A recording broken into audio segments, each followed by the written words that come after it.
are listening to Castles and Cryptids, where the castles are haunted and the cryptids are cryptic as fuck. And the hosts are Canadian as fuck. And I'm Alanna. I'm Kelsey. Always tries to do something different, never prepares beforehand. Nope. I'm just like, go for it. Yeah.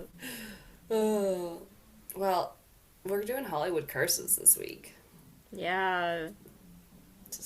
Just to let you know.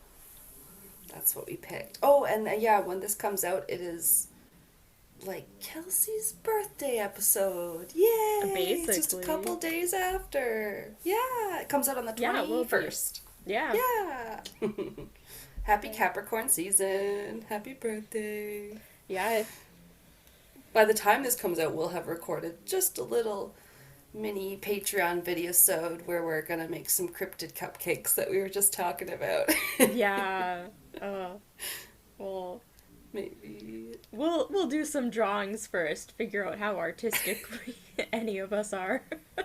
Oh, and I have my little stickers here, remember? Yeah. My little cute cartoony Mothman and mini Loch Ness. They all look like baby ones. Yeah. It's like the Jersey Devil's like a pony. Or like, who's that mini horse on that Parks and Rec? Oh. Bye bye, little Sebastian. Your 10,000 candles in the wind.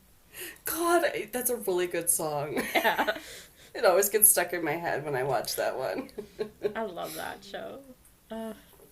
So good. I've been rewatching that one. Oh, perfect. It's a perfect rewatch show.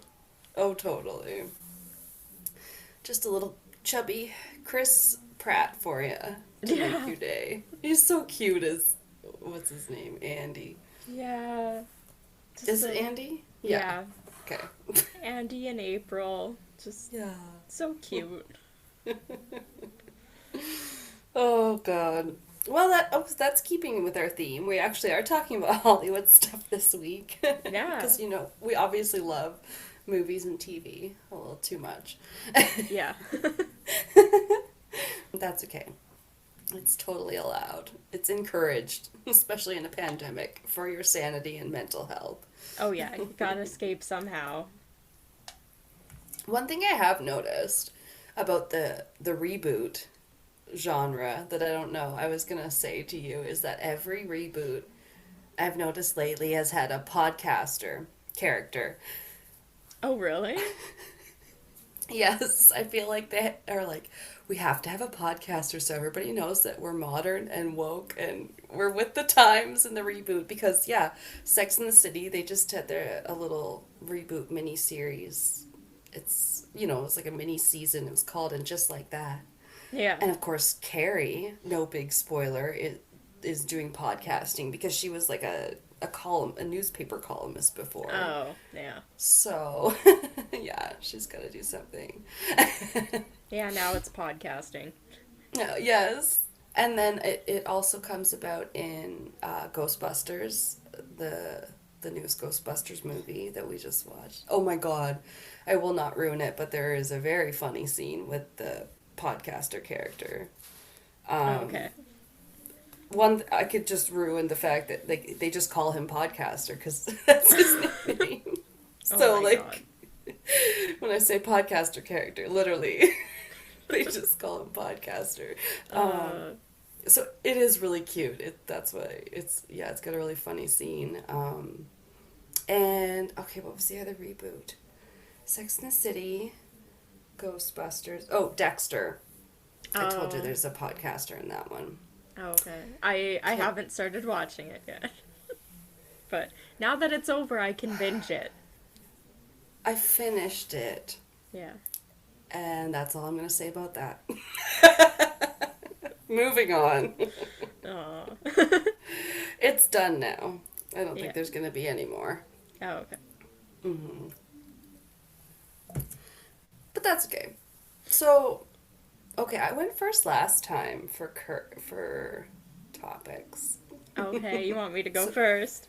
Maybe we should start switching off again, yeah, because you were like, you should go first because you haven't gone. And I was like, I sometimes it's like you almost always want to go first. It just seems more fun because then you get your shit out of the way. And I know Yeah. I've heard other podcasters say that too, especially on Yeah. Night Classy, because sometimes their thing was that they would do their breathalyzer, Oh my and god. whoever blows more drunk, they go first. Oh my gosh. Yeah, yeah, oh yeah. They're tipsy teachers. Yeah, I couldn't do that. Uh, Oh, I know, it's funny. They'll say, "Oh yeah, people ask us if we're literally drinking wine because they're like, you don't sound like it." But like, I think if you're used to speaking in public, that gives you, yeah. it's like Then you that just sound like a background. normal person. Yeah, you're like, I have this confidence to bullshit in front of a crowd. Yeah. Well, being intoxicated. It's a skill, folks. And through the magic of editing, like, you can make pretty much anything sound good. You don't know how many takes it took. Oh, but they do put theirs on video now. Yeah, but they can edit that too. That is true. That is true. But some of my favorite parts is when they don't. Because Yeah. then they start arguing with their producer is also one of their host's boyfriends. So it's pretty funny when they devolve into arguments like today when they were arguing over whether oxen or oxes are cows or not. And what's the difference between oxes and bulls? And it became, they were like, you're wrong.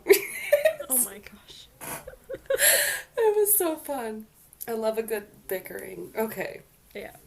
What is your tale? Well, Regale me. so for Hollywood Curses, I actually have a movie that kind of devolves into a possible family curse. And then I also, because mine wasn't quite long enough, I did decide to cover kind of a haunting about something specific in Hollywood. Um, That sounds like a hat trick right there. yeah, because I was like, Just it's a Hollywood episode. I might as well talk about haunting. I don't know if we do haunted Hollywood ever again. So, and it's a supernatural episode. Haunting, crime, death. You got the whole trifecta. Yeah. Wow. Okay, I'm buckling up. So for my movie, I decided to, stupidly enough, cover a movie I've never watched. Um, Ooh. Are you gonna yeah, watch it now? I feel like I will, but I don't really love like the plot of the movie. But maybe I'll Yeah. just do it for like the kind of big like cult following it has. I don't know. Okay. Well, because you never know until you watch a movie. Yeah. So the movie, or the Hollywood curse, I guess I should say, that I chose was the curse of the movie The Crow. I have seen this movie. I was high on mushrooms, so it was a lot funnier than it would have been had I not. I feel like it's not funny at all. It's not. No. It's But really not. it's well done. Yeah, that's what And the everything I saw says, so you we'll could you see. could just brace yourself with, possibly a strong wine or Yeah. a hot cup of cocoa, just something to clutch onto. I'll Your just cat. Yeah, I was gonna say I'll just hug Bailey throughout. Um Yeah, yeah. We don't always have to turn to alcohol, sorry. That's just my go-to. Oh, so Bailey. yeah. Bailey and Bailey's would be my Yeah. idea. Ooh, that sounds great. That's what we're doing next time I come over. Bailey and Bailey's. Sounds Yes. good. So for people, anybody who like myself didn't know, I had seen like stuff about The Crow. I knew it was a movie, knew it was like a very popular movie. I didn't know like the kind of bunch of stuff surrounding it or the plot of the movie. So anybody else that doesn't Yeah. know, it's a 1994 American superhero film that was directed, Sorry. Okay. and it was directed by Alex Proyas and written by David J. Shaw and John Shirley. And it's based on a comic of the same name written by James O'Barr. and it stars Brandon Lee. In his the final film, he made an appearance and was plagued by multiple strange accidents during the only 9 weeks of filming that happened in North Carolina. Yes, I think Mm-hmm. most people that will have heard of it would know that Yeah, that it had misfortune on the set and tragedy, and there's a I lot. only laughed because they're calling it a superhero I film know. felt very incongruous or whatever you I want to know call that. it. That when I read the plot, it still makes no sense to me. Yeah. But then when they say it's a comic book character. Yeah. That's why I'm like, That's oh why yeah, that's right. yeah, that must be why they're classifying it as superhero, because it's more of like a revenge movie. Yes, like a John Wick type Yeah. of. My wife is dead. Now I have to kill everybody, or my daughter's taken. My daughter's taken for the And I fifth have to time. go Neesoning, as I heard it the other day. Oh god. um, but yeah, it's and then he's got like severe face makeup, like Yeah. Sting from WWE. No, Yeah. not WWE. The other one, the wrestler guy. It's like white and then Yeah. stark black. It's very like Alice Cooper and Kiss Oh, looking. that's true. Yeah. Alice Cooper. That's a much better description. If somebody doesn't know wrestling. Yeah, but they did say in my research actually that Sting did take the crow character that he had on stage from this movie. Sting did take. Say, what do you mean? Like the makeup and stuff that he wore on Oh, stage with that, he took it from the movie. oh, okay, okay. Yeah. It was his inspiration. Oh, Yeah. okay. That totally tracks. That's cool. I like it. So anybody else that didn't know, like me, that Brandon Lee, the star of the movie, is the son of Bruce Lee. So, It is kind of weird. I sometimes sort of forget in a way, and yeah. you're like, oh yeah, yeah. Brandon Lee, he stars as Eric Draven, who in the movie is a murdered musician, who is then resurrected so that he can avenge his own death as well as the rape and murder of his fiance. Because of course, it's always something horrible to the Yeah. loved one. Yeah, because it's the origin story of the revenge plot guy. Just once, I want to see a movie where the woman comes back and she's gonna avenge the murder of her husband. And he's getting laid on the regular and he's happy, and then you're like, well, what does he have to be pissed about? Yeah. So, right off the bat, I guess from before day one, they had a bunch of weird things start happening. Really? Yeah, this was like kind of crazy. I'm shocked that in 9 weeks all of this managed to happen. Oh God, Um, some sets just seem cursed, but for this one, yeah. I feel like I only ever hear about the major things, so that's interesting. Yeah, there was quite a bit. It kind of just spirals.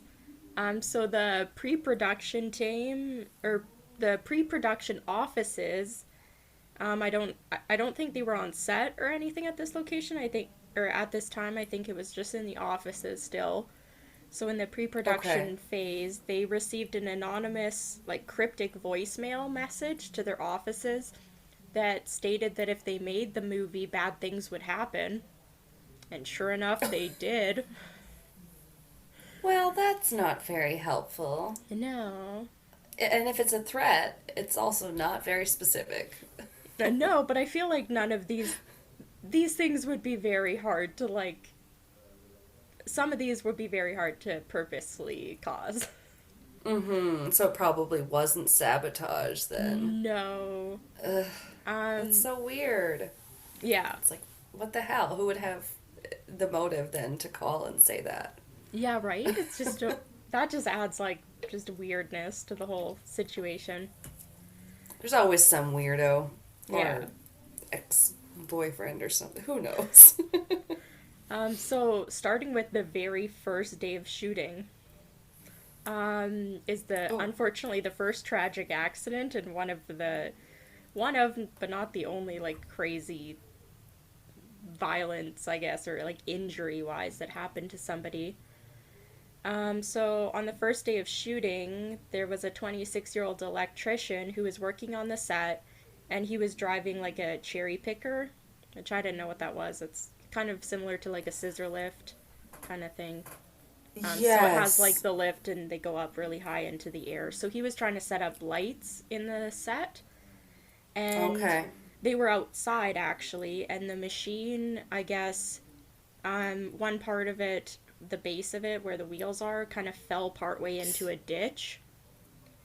And Oh. yeah, so it was tipping, and people around actually rushed over, and somehow, because this thing has to weigh so much, they managed to lift the back of the cherry picker to level it back off, but accidentally they ended up lifting the bucket that the electrician was standing in, and Oh. they forced him right into an electrical pole, and he was electrocuted and caught fire.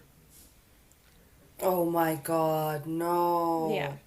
I knew it wasn't gonna be good, but No. they roasted So him. this is day one. Um, I mean, like they literally roasted him. I don't yeah. mean like that in a colloquial fashion. I will Oh my say he God. did survive. He lived. What? He was severely burned. Including one source I saw said that he had burn damage to his like internal organs. I don't know how that works. Um, Yeah. That sounds like a 17th degree burn. What the yeah. fuck? So he was obviously rushed to the hospital. He was treated for second and third degree burns. And then it's also reported. Only? Yeah, it's well. This is bad. It's reported on multiple things that apparently his ears had to be removed because they were pretty much nothing left. Hmm. Yeah, Yeah. They are just a lot of cartilage, aren't they? yeah. So they pretty much were gone. Damn. And that was like, yeah, that's like a Final Destination Yeah, movie type freak accident. It's just like the wheels just went pop pop, and then yeah. they what try like you said They tried tried to to rescue rectify it. it. Yeah. Yeah. Ugh. Eesh. So that's only the first thing that happened. Some of these are really short. Okay, so for the kill count, that's not one though, because he did live, right? Yeah. Sorry. There's only one for the kill count, but there's multiple injury counts. Yeah, that does seem to how the curse sets work a lot of the times. You'll get a lot of injuries and stuff. Yeah. Although some movies seems like they have a high kill count. Yeah. Anyway, it's terrifying either way. So the next thing that happened, this is short. It was pretty much just a quote I found from one of the actors, John Polito, who played a character called Gideon. His quote just says, "The third night when we were shooting, I remember the prop truck caught on fire and nobody knew what that was about." End quote. So just sprinkle in just another random fire on day three. It's only 2 days after this electrician got barbecued. Who didn't start the fire? No. Why? Why so many fires? Yeah. Yeah. Oh my goodness. Okay, Um, two fires. Two two fires for the fires. fire count. While preparing for a scene, a stunt person fell through the rooftop set and broke multiple ribs when he landed. So that's number Ooh. three. Yeah, that's not a good injury at all. No. That's a workers' comp situation. Yeah. Four is a sculptor working on the film, and sources like differed on whether this was a disgruntled sculptor who was angry about somebody on the set, or Uh-oh. it was that they lost control of the vehicle. But they drove their car through the set and ended up destroying the plaster shop. I think they were using for like the art department, probably. He drove it through the set. Yeah. Either lost control or did it intentionally. I mean, Yeah. that's some serious revenge if it was intentional. Right? That's intense. Like Number. he's having a hissy fit. Oh, yeah. You're like, too many hours on set, nobody has fed him. He's angry. Uh, Yeah. he needs a That is Snickers. when, yeah. You guys all know that's when I'm also at my worst. Same. I have like no patience. Mm-mm. Um, so number 5, there was a member of the art department that ended up getting a screwdriver shoved through their hand somehow. I don't know. Through? Through their hand. I assume like the palm somewhere, which would be awful. I'm just gonna mark that one down as screw you. Yeah.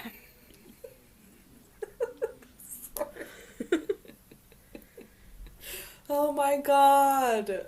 I remember stepping on a big nail though when I was a kid. Ooh. And I don't know if I think perception distorted it because now I've seen like much, it was like on a pier wharf situation and like Mm. you know how sometimes you'll see um I guess they're not even nails. They're probably just like really big metal things and I'd look at it and be like that could be the thing that I stepped on. It's like no, that would have like severed your foot in two.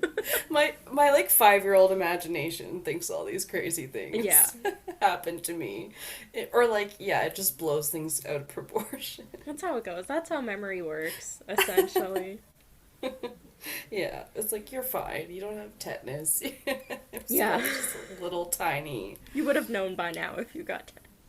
Oh yeah, we all did the rough things, and I would cry harder than anyone if something happened to somebody else, like my sister or my friend. You know, I remember Yeah. my friend Randy got cut by a razor clam when we were digging clams. Those things are sharp.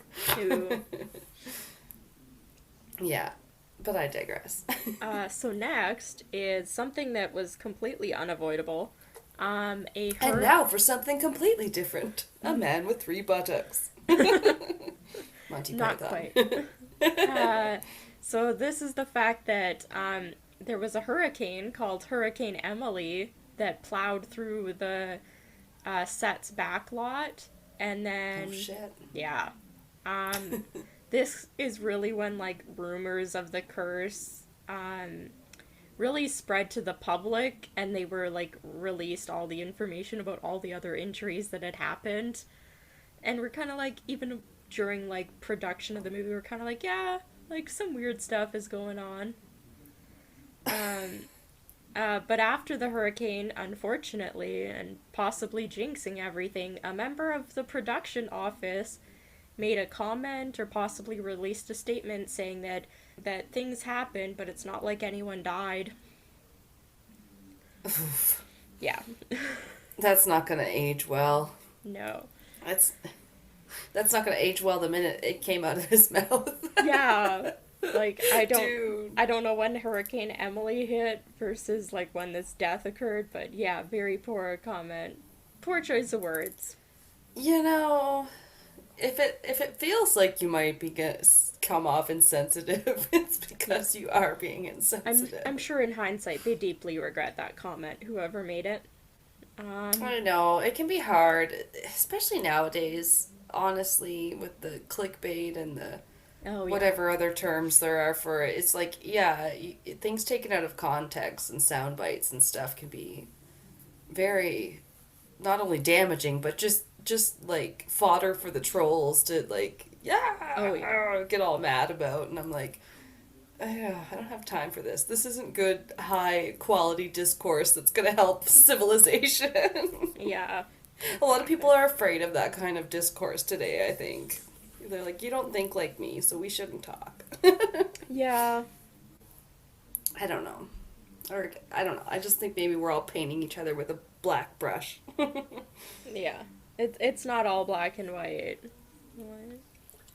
Right? We're all human. We're all capable of bad things. We have to admit that. But anyway, I'm sorry. I'll get off my political soapbox. So the last or one of the last things is just in general, the film was almost constantly behind schedule and like Oh. over budget, and they were also just in North Carolina just plagued with like freezing cold temperatures all the time. And that was like one of the reasons, I assume, along with all these random things that happened, that caused them to be behind. Oh. Did it take them, like they were filming in the winter too? You said North Carolina. I don't think it was the winter. I think it was just really cold when they were filming. I mean, it is on the coast, so I could see Yeah. that. Probably high humidity, so once it starts cooling off a bit, it feels like extra cold. Because everything's very wet. Yeah. Yeah. I get that. I've lived on a coast, yeah.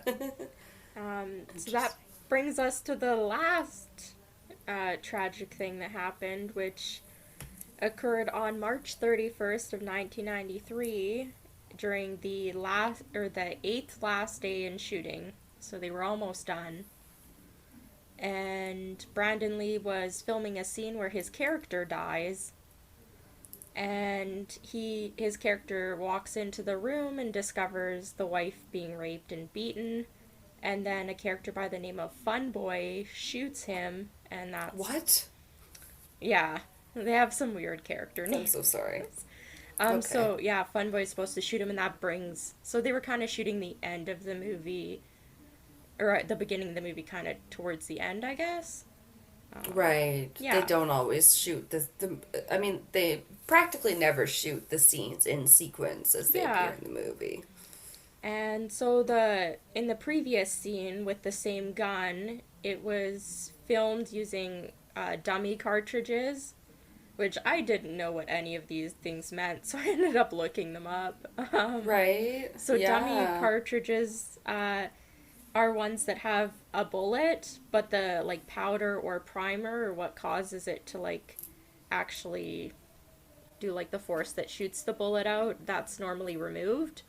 But because it still has the bullet in it in the cartridge, it's better for like close up shots of loaded guns in films, and it makes it more realistic so they don't have to like CGI one in there, or like if they showed a close up shot and you couldn't see the bullet in the cartridge, you could just see the cartridge, you'd be like, well, there's no bullet in there.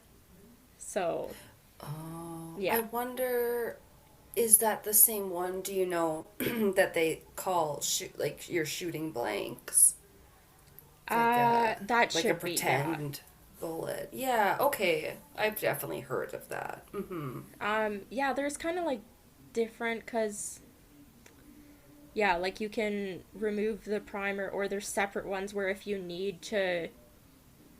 Or I guess shooting blanks is probably the opposite. So, dummy cartridges, I think the primer is removed, and then blanks are.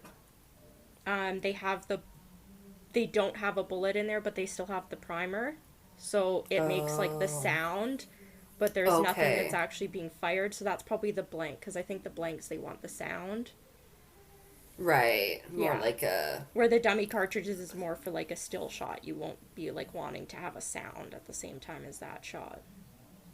I expect, yeah, they probably don't even use these too much anymore, especially lately. Yeah, well, After. really reminded me of like everything going on with like Alec Baldwin and like the Yeah. Rust film, and it wasn't even until like partway through my research that I was like, "Ooh, this sounds like so many similarities," and this was like 30 years ago. Like, Yeah, it shouldn't. Yeah, that's kind of scary because you're like, this shouldn't still be happening, that we still have to be talking about proper gun safety because yeah. it's not the only time it's happened. And like, I remember here, I was looking for other cases, and you hear about times on set where like there was one where they brought in like a real helicopter, but then Ooh, three people actually died on set because they didn't have the proper safety procedures. So they're like, jeez. now we don't do that anymore. You know what I mean? At least they learned from it because Yeah. like the death toll was high enough, and it's so crappy that we always have to say things like that. They learned from it because enough people died. It's Yeah. like, oh, okay. Yeah, that's what it made me think of too. Exactly. The Alec Baldwin Rust set where Yeah. the cinematographer died. I don't even remember the name right now, but it's so Yeah. sad. Yeah, the thing with that is like I guess a little different because it was like obvious, or I think he was supposed to be shooting like over her shoulder or something for the shot.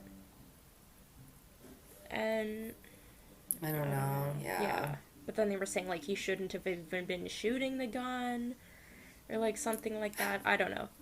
It feels like that should.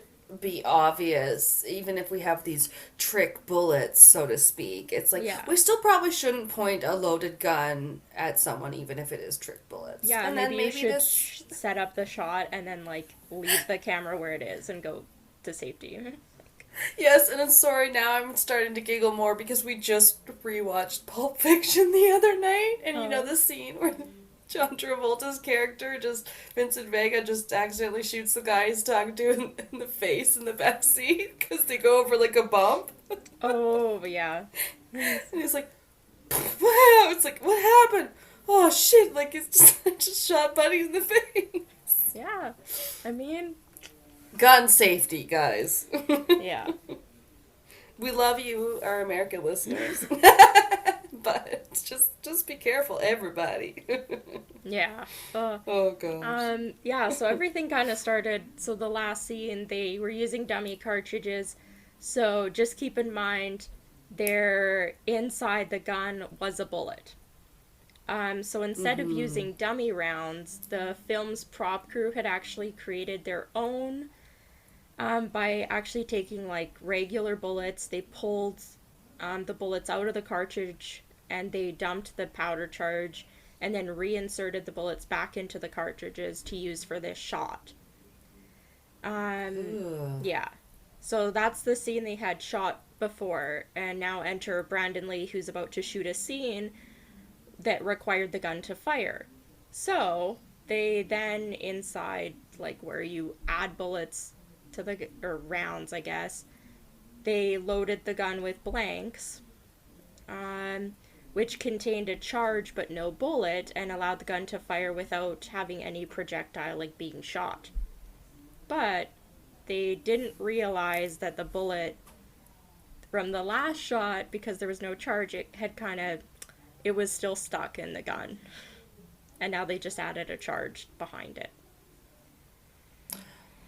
Yeah. Okay. So even 'Cause though the first round didn't properly discharge. because it didn't have primer, and now they just added no bullet, but they added primer, so this primer is going to fire and it's going to cause energy to be expelled out of the thing, and there's a bullet like an inch away from it. Literally, if it had been a more like old fashioned gun, and it had been back in like the 1700s. I know I read a lot of Outlander. Shut up. They would, but like at that time when you had to like physically tamp down primer, Yeah. like as in gunshot, and then like with the cloth, and then like the whatever the bullet Yeah. or the round. It's like you know exactly what is going on in your gun at all times because you're physically doing each step of it. And you would never Exactly. be so careless as to let something like that happen and then, like, have it point at someone it's not supposed to kill. Yeah. So not only had the production crew like made their own dummy rounds, which normally they would buy them, but I guess to save money they decided to make their own, and there's nothing wrong with that. I guess it seems like In I, theory. in theory, there's nothing wrong with it. It was a different Yeah. mistake, really, that caused this. The production company, then in total error, in my opinion, sent the firearms specialist on set home early that day, even though they were about to shoot scenes involving the gun. Ooh, Yeah. I just cringed real hard. Yeah. So the responsibility of the guns was then handed over to the prop assistant, who was not aware of all of the rules and regulations involving the guns on the set, as well as the rule for... Yeah. Oh! Sorry. So they weren't aware that there was a rule for inspecting all firearms before and after anyone has handled them. I don't know, like, other than them, if that's what that means or what, but they're supposed to be inspecting them, like, basically anytime anybody has touched them or picked it up for any reason. It's supposed to be looked at. That is reasonable to me. Yeah. Check your weapon. That's what they teach you in the military, I believe. That's your responsibility. And the And firearms. even if it's not yours, like Yeah. someone's got to be responsible for it. It shouldn't be just like passed around so that somebody could be like, oh, well, I don't know, that wasn't part of my job. You know what I Yeah. mean? Ugh. And the firearms specialist would have known that and probably would have, I assumed, like, looked over the gun, but this prop assistant not knowing this, and that's not really their fault, because they're a prop assistant, they're not a firearms specialist. Nobody realized that this live round from the previous scene was stuck in the barrel of the .44 caliber handgun, and when the blanks were loaded and fired for the scene involving Brandon Lee getting his character getting shot, it caused the live cartridge in the barrel to exit at nearly the same speed as a regular bullet. So, yeah, he got shot. Yeah, Brandon Lee was struck at close range, and the bullet hit the stem of his aorta, or the valve of his heart, and he was rushed to the hospital, where he died after 6 hours of surgery at 1:04 p.m. after receiving several blood transfusions. Do you think that's why nowadays you'll see people take a lot of other shots that aren't to vital organs in movies and stuff? Maybe. Like, right to the aorta, you couldn't pick a worse Right? artery. Yeah. It's just like shot to the heart and you're too late. You give gun safety a bad name. Yeah. I'm so sorry. It's been a long It's been a long you week. guys. It's been a long January. It's only halfway. It's been 84 years. Mike, I told you before the podcast, but my literal car door wouldn't shut this morning because of ice. It wouldn't just not open. After that, it wouldn't shut. And I was like, well, my car door's been broken where I couldn't open it from the outside on the driver's side, so maybe it's just shit the bed. Now you can't. Pat's car you once can't- again. You can't open it from the outside or close it from the inside. Pat said he got it shut today during the day. Thank God. He must have looked in on it when he walked the dog. Because I was like, if I have to tie this fucking door shut, that's it for poor Sylvia, as we call my little silver Ford Focus. My mom named her. Very cute. I digress. I'm so sorry. So, yeah, since basically all of Brandon's scenes had pretty much been shot already, so the film was obviously completed. For an additional budget of $8 million they added. They used script rewrites, his stunt double, which they ended up CGIing Brandon's face onto, and they also used some other digital effects in the movie. And a character called Skull Cowboy that's included in the comics and kind of plays a fairly important role was actually ended up being written out of the movie, as most of his scenes involved Brandon's character, because he was kind of like a mentor to him. And basically none of these scenes had been shot yet, so they just decided to rewrite his character out of the movie. That makes sense. I was going to say I didn't remember Skull Cowboy. Cowboy. But then again, I didn't remember Fun Boy either. Yeah. They don't say their names, I don't think, a lot. Oh, okay. I'm like, they sound... It's one of those movies. Very much like comic book character names. Right, and it's just like a movie like John Wick or another revenge movie where you're like, it doesn't matter what your name is. You're just getting your ass kicked. Yeah, you're man number one. And sometimes you might get your ass kicked by The Rock.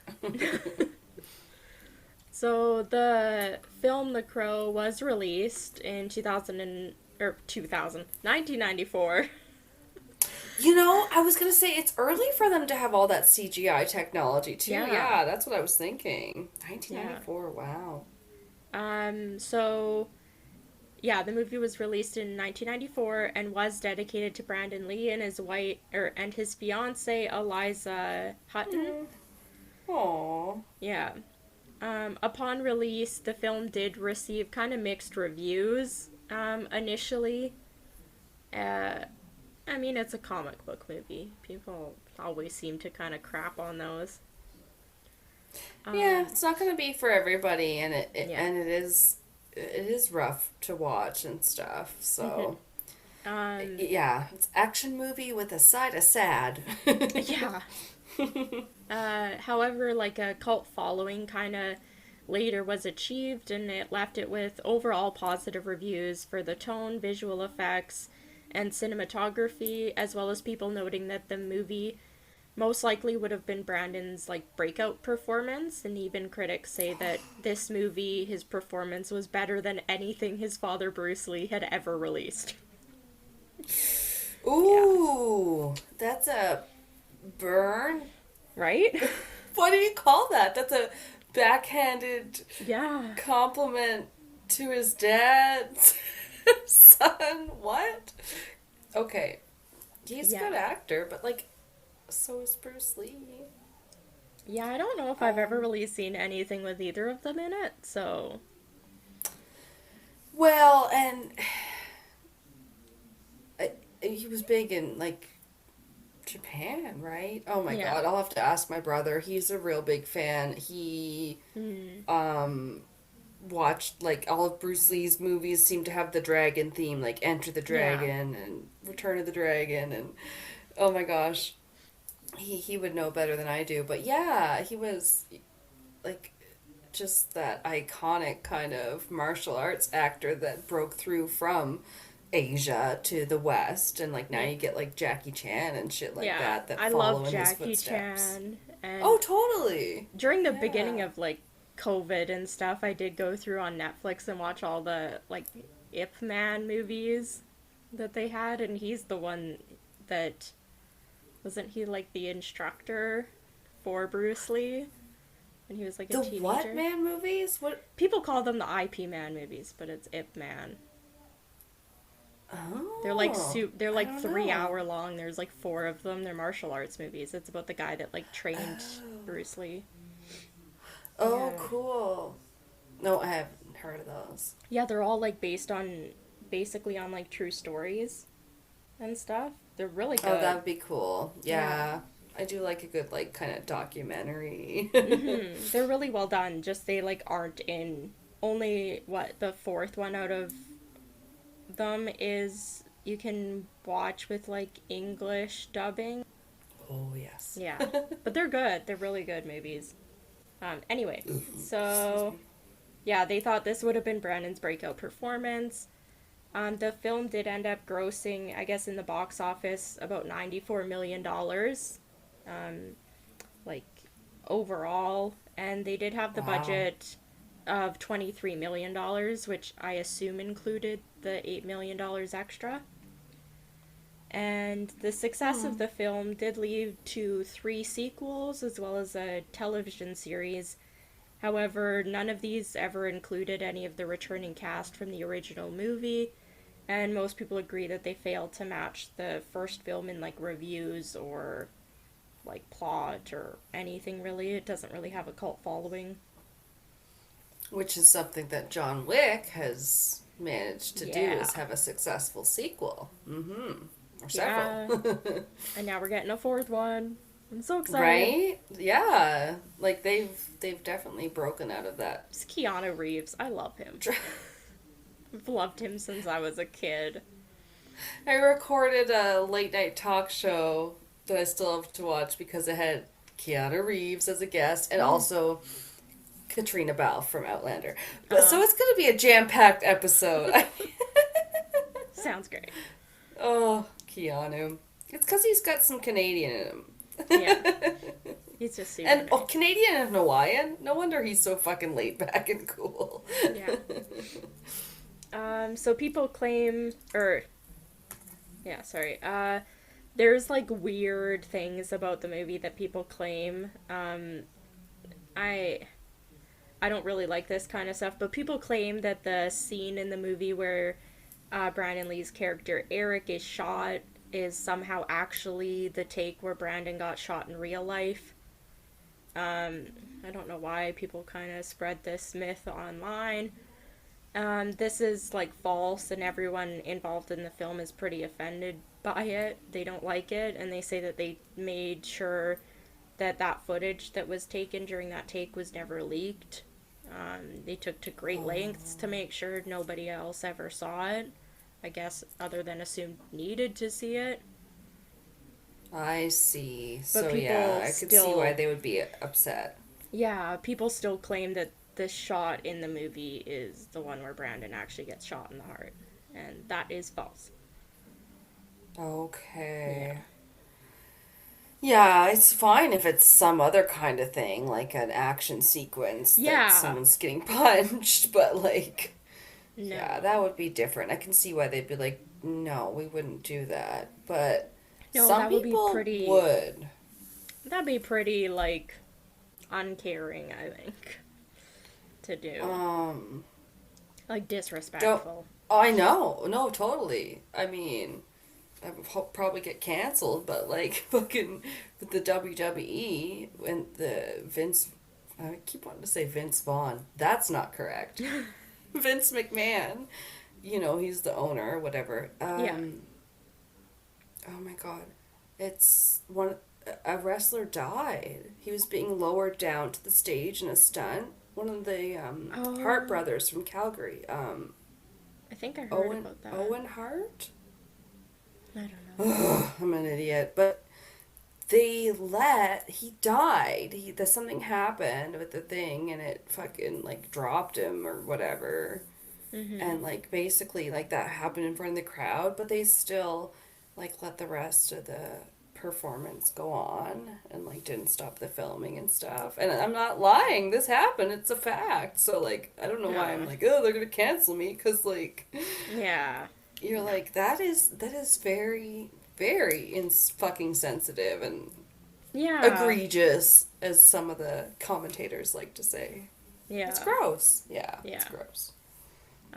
So obviously, just like, I am sure Alec Baldwin is feeling, but the gentleman who was playing Fun Boy, the one that pulled the trigger for this scene, his name is Michael, I think, Massey. Okay. Um, and he wasn't charged or anything. No criminal charges were filed. However, Massey still carried the guilt over Brandon's death until he himself died in 2016. Oh Um, wow. in 2005, he told the Telegraph, quote, and this quote, I guess, doesn't really make sense to me, the back half of it. It says, it absolutely wasn't supposed to happen. I wasn't even supposed to be handling the gun until we started shooting this scene, and the director changed it. So I don't really understand what it means by the director changed it.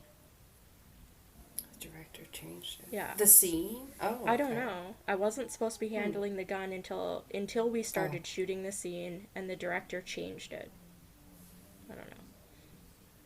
Yeah. Well, the director does direct things on set. Yeah. No, but like I can see that they can overrule, Yeah. something where it's like, oh yeah, we tried it, we discussed it this way before in the table read or in the Yeah. rehearsal, but now we decided to go a different direction. Yeah, I guess you, So you wouldn't question them really. no, I mean they're the ones Hmm. that are literally like you're there to listen to them. They're the director. Unless you're Bruce Willis or someone, you're like, fuck off. Who else are you gonna get to play John McClane? Or if you're Tom That's what he Cruise. says when he doesn't get his way. Oh jeez. Yeah. That sucks. I like Bruce Willis. But that's Yeah, so did I. And then I read Kevin Smith's book where he was like, I met my hero, and I was disappointed because he oh. had to direct him in Cop Out. And he was Oh. apparently way whinier than Tracy Morgan was. And Tracy Morgan was dealing with severe complications from his diabetes and like his Oh foot and jeez. stuff. Yeah, it's disappointing to say the least, but Oh, that sucks. yeah, he was like, you know what? I kind of maybe idolized him, and he's like, in the end, he's a movie star. He's a person. Like, he's not Yeah. an asshole. He's just a person. And I was like, yeah, And kind of when sounds people like are an asshole, famous and they're though. used to like snapping their fingers and getting what they want all day long, Yeah, when they deal with normal people problems, things tend to get stupid. exactly. Yeah. He's a little out of touch, maybe. Yeah.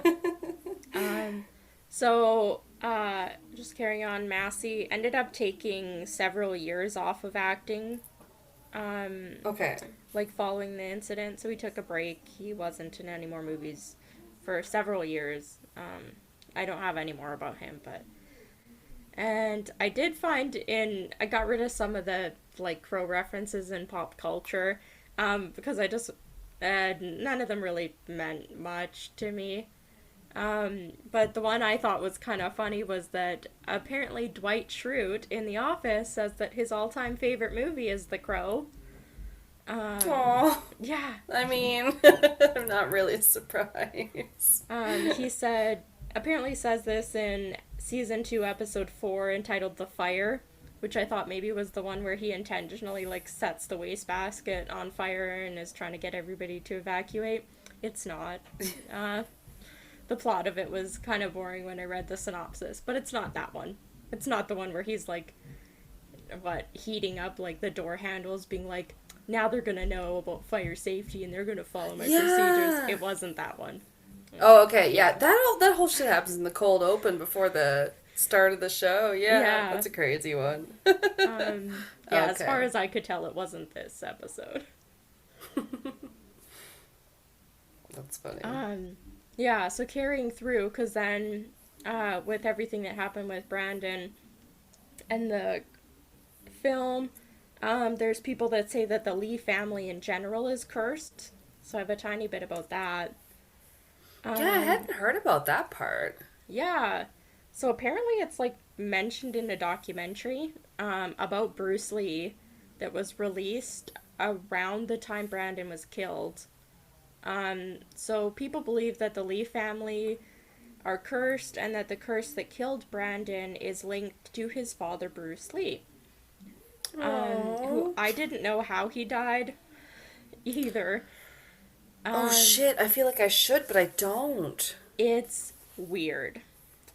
So, and this just adds the whole thing to this being just a weirdness going on. Bruce Lee died in 1973 at the age of 32. Brandon died at 26. Oh. Yeah. God, so young. Yeah, both I forgot. of them. So Bruce Lee died while making a film called The Game of Death. And the plot of The Game of Death is Bruce Lee plays a character who the character in the movie is an actor who is shot after gangsters replace a fake bullet with a live one. Oh my god. Is that not just, like, the creepiest thing ever? Yeah. And that was, like, 20 years before his son, like, 20 years to the year from his son dying. Yeah, I do think that's too fucking creepy. Yeah. To discount. I don't like it when art imitates life like that or whatever. Or life imitates art. It's like, how the fuck? So. Or, like, did you manifest that in a way? Yeah. Oh, it's weird. Bruce, he died kind of strangely. People have, like, weird theories. So his official cause of death is that he died in his sleep after experiencing swelling of the brain that was caused by an allergic reaction to headache medication he took. That's his cause of death. Wait. So which one? Bruce Lee. He took headache medication and had an allergic reaction which caused swelling in his brain, and he died in his sleep. Yeah. Okay. Even though his on-screen death was the... Yeah, that was in the movie. Game of Death thing. He died, like, during the filming of the movie, but he died, like, during his sleep. Like, I guess while the film was being shot, but he was in the off time. Like, yeah, the parallels between that and his son's death are just too weird. Yeah. So in the 1993 Bruce Lee biopic entitled Dragon, the Bruce Lee Story, always the dragon. Yes, I've heard of it. Yeah. This documentary says that the Lee curse is said to plague the firstborn male in the Lee family and that they're bound to die at the hands of a demon. Well, that sucks. Yeah. What the hell are they supposed to do with that knowledge? Right. There's no, like, here's how you get out of it. No. So both Bruce and Brandon's deaths were also linked to Bruce's older brother, who was the firstborn male, at least between him and Bruce. So he was the firstborn male child in that generation of the family, but he actually died during childbirth. So people believe that he was the firstborn for basically like a minute, and then it was Bruce. So, yeah, Bruce's older brother was killed by the curse, and then Bruce was killed by the curse, and then Brandon was killed by Oh, the curse. the older brother didn't survive the childbirth. Yeah, Okay. Okay. Wow. yeah, Yeah, that is bizarre. That's a little gnarly. yeah. So that's what I have about the Crow and the Lee family. Um, Woof. yeah, but That's I crazy. do have a little bit about a separate, and this one I said is a haunting. It's not really a curse, but I thought it was a fitting episode to mention it. I'm So, intrigued. I was actually looking up little like thumbnails for the episode, and I was like, ooh, we're talking about Hollywood. So I was like, I should do a picture of the Hollywood sign. And then I was like, Yeah. I wonder if the Hollywood sign is haunted or cursed. And I found out, Isn't it? yeah, I found out the Hollywood sign is cursed or is haunted. So, Yay! yeah. I think I have heard that, but I like it. It's Um, it's creepy enough being gigantic. yeah. So, the Hollywood sign was originally a sign that read Hollywood Land. And Oh. yeah, it was built sometime in 1923. Nobody like knows exactly when, but it was originally an advertisement for the nearby Hollywoodland real estate development. Exciting. And Hollywood land. Come on yeah, down. so yeah, it was a real estate development, like a neighborhood. And the sign cost developer Harry Chandler $21,000 in 1923. So that would have been like quite a bit of money. Yeah, no doubt. And it was intended to be temporary and then be taken down about a year and a half later. But after even just a few months, like up on the hill, it became kind of an essential part of LA and Hollywood. And the in 1949, the land part from the Hollywood land sign was removed so that it just read Hollywood. Aw, Yeah. it's not land anymore. No. So the sign has been a constant on the hillside ever since, except for a brief 3-month period in 1978 when it was being rebuilt. And in 1973, it was officially deemed a historic cultural monument, and that was according to the Los Angeles magazine. Oh, okay. So getting to the haunting of it, Peg Entwistle was a film star in the mid 1920s and 30s who actually leapt 45 feet to her death from the Hollywood sign in 1932 at just the age of 24. Oh my god. Yeah. It's said that she's haunted the sign ever since. Entwistle was a moderately successful New York Broadway actress starting in the like mid 1920s, and she moved to LA hoping to make it as a movie star, but she was struggling to stand out. And her first big role was in David O. Selznick's 13 Women, but her role was later cut from the final film, like completely. Oh, well, that's a bummer. So on September 16th, 1932, she was upset about her career as well as having trouble in her marriage, and she was intoxicated. And Entwistle decided to hike from her uncle's house up to the Hollywoodland sign, because at this time it read Hollywoodland.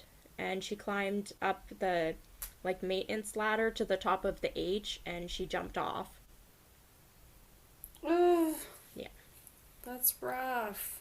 Mm-hmm. Hollywood ate her alive. Yeah. The next day, a hiker found her body along with a single shoe, a jacket, purse, and a suicide note that read, I am afraid, I am a coward, I'm sorry for everything. If I had done this a long time ago, it would have saved a lot of pain, P.E. Which is Oh. heartbreaking, and I don't want anybody to ever think like that. No. Nah, It's unfortunate that she wasn't able to seek the help that she needed. right? Yeah. Yeah, that's really sad. So ghost stories first started in the 1940s, so almost 10 years later, when the H from the Hollywood sign fell over. Oh, And yeah, and that's when she jumped from. yeah. And in the 1990s, I couldn't find anything between the 1940s and the 1990s. Um, It had a dry spell. yeah, it had a 50-year dry spell. Um, in the 1990s, a couple witnessed the ghost of a woman wearing 1930s clothing, and she appeared and then vanished in front of them. And the couple at that time was unaware of Entwistle's suicide or anything. Okay. Mm-hmm. Ooh. And according to Griffith Park Rangers, I don't know if that's like the hill it's on, her ghost is often witnessed on foggy nights and is usually accompanied by the smell of gardenias, which was the Oh, scent of Entwistle's favorite perfume. And they note cute. that there's no gardenias that grow near the sign, so it'd be unusual to smell it. Right, Gardenias. yeah. You know it's her. Yeah. And then just in popular culture, the haunting of the Hollywood sign kind of is not like outwardly mentioned in a lot of stuff, but kind of has like subtle messages in a few things. So in pop culture, there's a book in the one article I was reading that apparently had a it was written by the author that said that they had a book called Hollywood Witch Hunter coming out. I don't know. Oh, And so they wrote then a book about witch hunters and a book about the Hollywood sign? I don't know.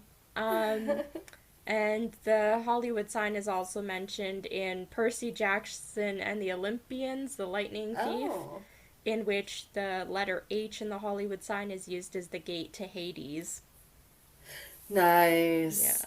I've heard of that one. Wasn't that the a movie? I think we Yeah, they watched did a that. movie Yeah. adaptation a couple years ago.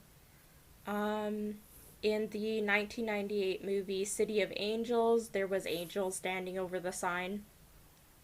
Um, City of Angels. The yeah. best thing to come out of that was that Goo Goo Dolls song. Isn't that the one with the I don't want the world to see me because I I don't have think no that they'd idea. understand? What? I was What? only 3 when that movie came out. Leave me alone. Oh, I'm sorry. I'm like, I don't know. Yeah, I've never even heard of this movie. I remember the music video, and they kept showing clips of Meg Ryan. Yeah, I'm Oh, pretty sure it was yeah. that one. It's a good song. I love the song. I just don't know the movie. Oh, okay, yeah, Yeah. yeah. Yeah, I love the Goo Goo Dolls. Um, Yeah, me too. yeah, so the last just part I have here just says that now the Hollywood sign is fenced off, just to keep people from touching it or trying to like damage or do anything to it. I did find some pictures. I don't know if it's like fake or not, but I did see like a sign that said Holly Boob. So I think people have vandalized it by putting a B there. So it says Holly Boob. So maybe that's why they fenced it off. Well, if they'll spell out boob on a calculator They'll or put boobless. yeah, it's always boobless. Yeah. The boobless. There was always a little story to go with it so that you could remember how to get there Yes. too. And she had 3 boobs and it was too Too many. many.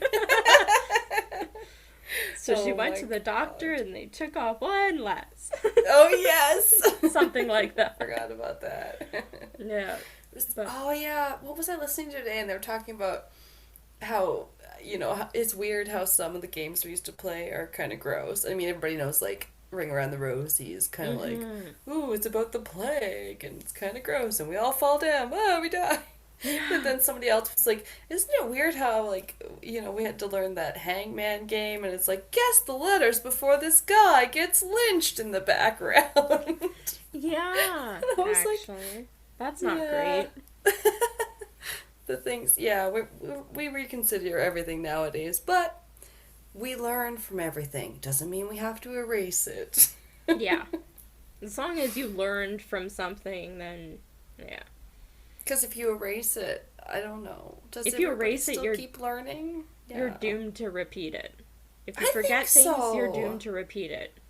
Yeah, that's a good way to put it. That's what I think too. I think that's the danger there. I don't know. Yeah. Anyway, we're waxing philosophical. I think that we should do the next half next week because yours was really good and I really enjoyed it and it was enough on its own, and mine is really ended up being quite a like not a lot, but I'll tell you, you know what I'm doing. I was doing there's a Hollywood curse that's kind of like around the centerfolds of the Playboy magazines. Oh, yeah, Sometimes there's a called lot of them. Yeah. yes.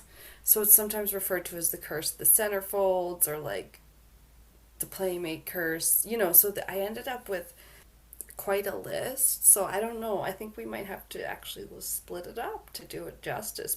And you guys can get part two next week. Next week would be the rest of Hollywood curses, and then we would have unsolved disappearances Yeah. after that. And then, as we already spoiled for you guys, after that, it's crimes of passion in time for Valentine's Day. Yeah. Yep.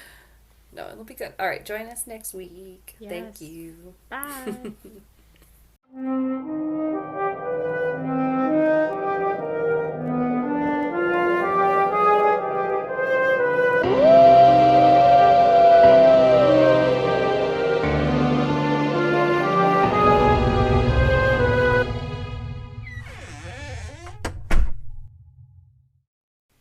This has been Castles and Cryptids. You can listen to our podcast on Spotify, Apple Podcast, Google Podcast, Anchor, Breaker, Pocket Cast, and our YouTube channel. Please rate, review, and subscribe wherever you listen. Follow us on Instagram, Facebook, and Reddit. On our website, you can listen to all of our episodes as well as view pictures for each of our segments. Check out our Patreon page to view all of our tiers and become a Patreon supporter today to unlock monthly bonus episodes and behind-the-scenes content. We are working on an Ask Us Anything. You can submit questions by social media or by email at castlesandcryptids@gmail.com. Do you have a spooky ghost story, a creepy cryptid sighting, or a thrilling true crime tale you would like to share and have us include in a future episode? Send us your listener story by social media or by email. Please include the name that you would like mentioned. Our music is by Kobe Fair. Our logo and artwork is by Antonio Garcia. Thanks for listening.